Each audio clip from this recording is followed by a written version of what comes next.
Apa beza sifat tertahan dengan suara lah. Apa beza sifat tertahan nafas pada hamzah dan tertahan suara pada hamzah? Itu soalan dia. Betul Okey, baik. Berapa ramai yang nak dengar penjelasan tentang huruf hamzah ni? Cewa. Tanya dulu kan. Jangan risau, saya akan jawab insya-Allah. Cuma saya nak confirmkan betul soalan tadi. Apa beza suara tertahan dengan nafas tertahan yang ada pada huruf hamzah? Okey. Jom kita tengok. Baik, untuk huruf hamzah tuan-tuan dan puan. Untuk huruf hamzah Untuk huruf hamzah, pertama kita pergi pada dua sifat yang berkaitan dengan soalan lah, berkaitan dengan soalan. So untuk huruf hamzah, hamzah ni pertama sekali kita kena kenal pasti dulu di mana makhraj. Tadi kita kata nak baca tak apalah, start lagi lah. Jawab dulu soalan kan. Ini huruf hamzah Sekarang ni kita listkan dulu makhraj. Makhraj bagi huruf hamzah kat mana tuan-puan? Makhraj bagi huruf hamzah kat mana? Pada bahagian pangkal kerongkong. Baik, kemudian sifat makhraj ni maksudnya tempat keluar lah. Okey, makhraj ni tempat keluar. Baik, untuk sifat kita letak 4 yang basic lah, 4 yang utama. Yang pertama adanya sifat jahar. Kemudian adanya sifat syiddah. Yang ketiga adanya sifat istifal. Yang keempat sifat infitah. Ni dia 4 sifat yang ada pada huruf hamzah. Untuk sifat yang kelima iaitu izlaq dengan ismat, kita tak perlu masukkan lah. Okey, kita tak perlu masuk kerana ia tak berkaitan dengan pembacaan Quran kita. Dia tak ada kait dengan tajwid. Itu lebih kepada untuk menentukan huruf-huruf. Tuan-puan biasa dengar ni tak? Dia dalam ilmu tasrif. Kalau bahasa Arab dia berkait dengan bahasa Arab lah. Kalau tuan-puan kaji balik tentang izlaq dengan ismat, ianya tak termasuk dalam pembacaan. Tuan-puan boleh rujuk mana-mana kitab tajwid kalau rasa tak yakin dengan saya punya huraian ni kan. Okey, baik. So kita berbalik kepada 4 sifat ni tadi. Jahar inilah yang menceritakan tentang nafas tertahan. Kemudian syiddah ni apa dia? Suara tertahan. Istifal, pangkal lidah merendah. Kemudian infitah, terbuka ruang antara lidah dan lelangit. Okey, dapat? Ni huruf hamzah keluarnya daripada pangkal kerongkong.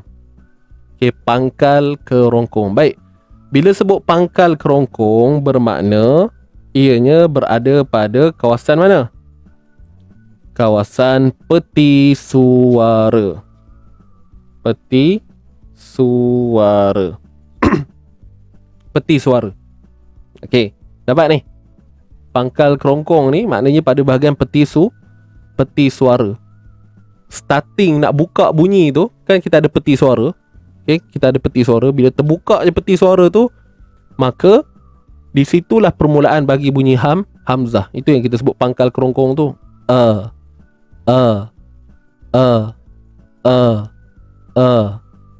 Cuba tuan-tuan sebut. Okey, boleh. Itu makhraj. Sekarang ni jahar. Soalannya tadi, apa beza nafas dengan suara ni? Baik.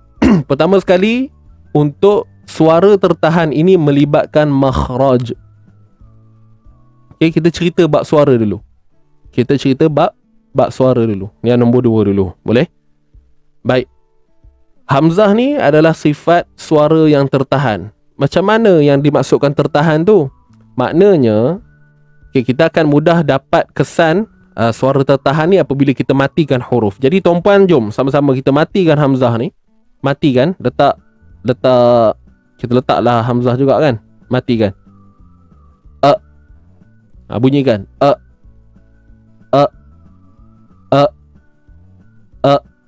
Okey.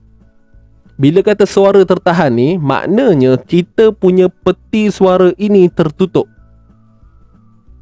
Peti suara. Sebab kalau kita cerita panjang lebar lagi, untuk sifat yang berkaitan dengan suara ni adalah bergantung kepada kuat atau lemahnya makhraj. Kalau tuan-puan baca definisi syiddah ni maksudnya kuat. Kan? Kuat. Jadi kalau kita baca dari sudut huraian, tertahannya suara kerana kuatnya pegangan makhraj. Tu kalau kita baca huraian panjang lah. Cuma saya ringkaskan kat sini. Sifat yang kedua ni, suara tertahan ni sebab apa? Sebab pegangan yang kuat pada makhraj Hamzah tu sendiri. Kat mana pegangan makhraj dia? Cek balik makhraj kat mana? Pangkal kerongkong. Jadi bila kita tutup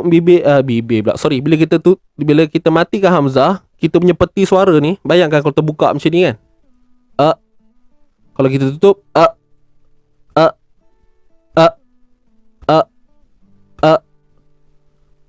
maka sekaligus menghalang suara dan nafas untuk keluar. Nafas pun keluar daripada area sini jugalah. Nafas ni dia punya proses pada tali suara pula. Kan? Saya tak adalah nak sentuh terlalu mendalam sangat tuan-puan. Takut nanti sepatutnya boleh faham terus jadi tak faham. Saya cerita benda yang kita boleh nampak, kita boleh faham. Jadi tuan-puan nampak tak logik dia? Bila suara tertahan disebabkan peti suara ni yang tadi terbuka,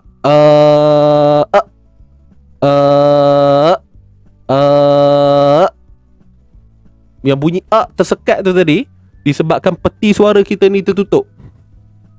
Peti suara tertutup. Faham tak?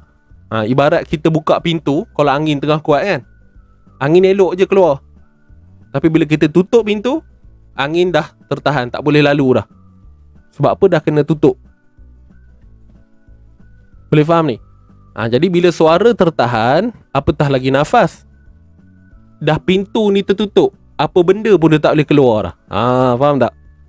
Pintu ni maksud saya peti suara ni lah. Bila peti suara tertutup, maka nafas pun tak boleh nafas pun tak boleh nak ikut mengalir sekali. Tak boleh.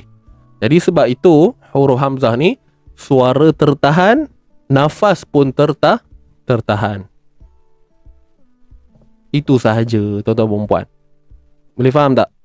Untuk istifal ni ini berkaitan dengan lidah lah. Okey, untuk huruf Hamzah ni pangkal lidah kita dalam keadaan yang rehat, steady je. Pangkal lidah kita ni tak naik. Itulah istifal. Kemudian infitah, kita punya bahagian lelangit dengan lidah ni ada ruang, dia terbuka je. Kan kita sebut cuba sebut lidah kita relax je. Kan? Jadi untuk 3 dengan 4 ni insya-Allah mudah untuk kita faham. Cuma 1 dengan 2 ni tadi, macam saya sebut tadi, suara tertahan adalah bergantung pada makhraj huruf, iaitu pada pangkal kerongkong. Sebab tu kalau tuan-puan ingat saya sebut tadi, definisi syiddah iaitu tertahannya suara disebabkan, ni saya tulis, tertahan suara sebab apa? Kuatnya pegangan makhraj. Kuatnya pegangan makhraj. Bila kata kuat tu macam tu lah. Ni terbuka tuan-puan. Kalau dia tutup sikitnya maknanya lemah lah. Tapi bila tutup itu menunjukkan pegangan dua tadi, antara dua bahagian peti suara ni tadi dalam keadaan yang kuat. So kita dapat tutup bunyi Hamzah tu serta merta. Suara tu tak akan mengalir dah. Dan pada masa yang sama berlaku juga jahar. Okey, jahar ni apa? Tertahan nafas. Jadi bila dah suara tertahan, nafas akan ikut sekali tertahan. Boleh? Dua-dua tu seiring. Boleh faham tak?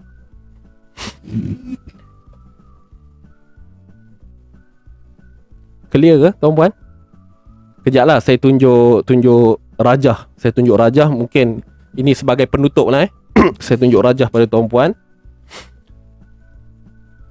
Ini rajah dalam kita punya modul tajwid kita lah tapi saya tunjuk untuk bahagian makhraj hamzah. Sebentar, saya cari dulu. Okey.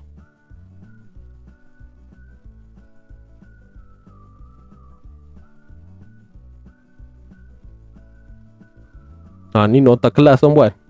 Kejap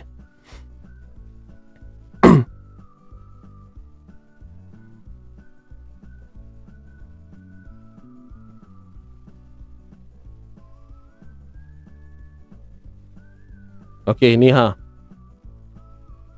ni suara ni hamzah. Minta maaf lah conting-conting, ni sebab nota kelas saya ni. Okey, nota kelas. So bayangkan, ni rajah untuk huruf hamzah. Peti suara yang saya maksudkan tadi berada di sini. Ni peti suara. Ini peti suara. Kalau kita lihat kat sini, hamzah dalam keadaan sukun. Okey, beginilah keadaan peti suara kita, tertutup rapat.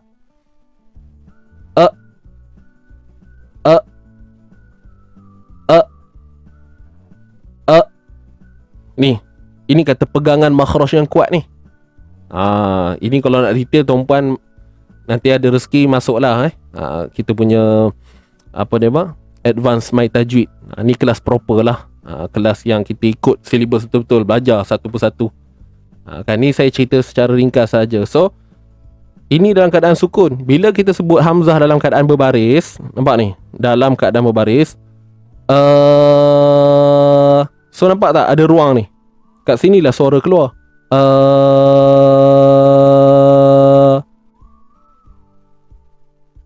Okey, kat sini bunyi bila saya matikan kat sini, keadaan kita punya peti suara. Nampak?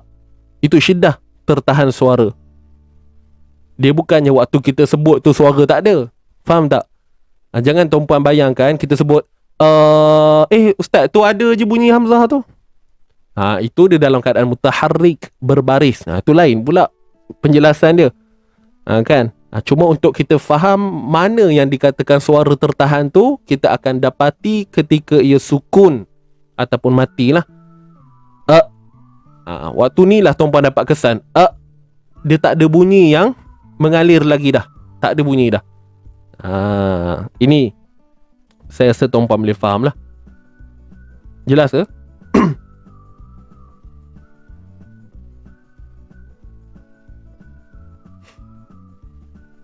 Clear tuan-tuan puan. Jadi kalau tuan-puan baca dalam mana-mana buku, dia akan beritahu macam ni je. Melafazkan sebutan ini adalah menekan suara ke pangkal kerongkong, iaitu pada kawasan permukaan pita suara, akar lidah. Tu je lah. Seterusnya cara kita nak faham tu macam mana, kan? Wallahu a'lam.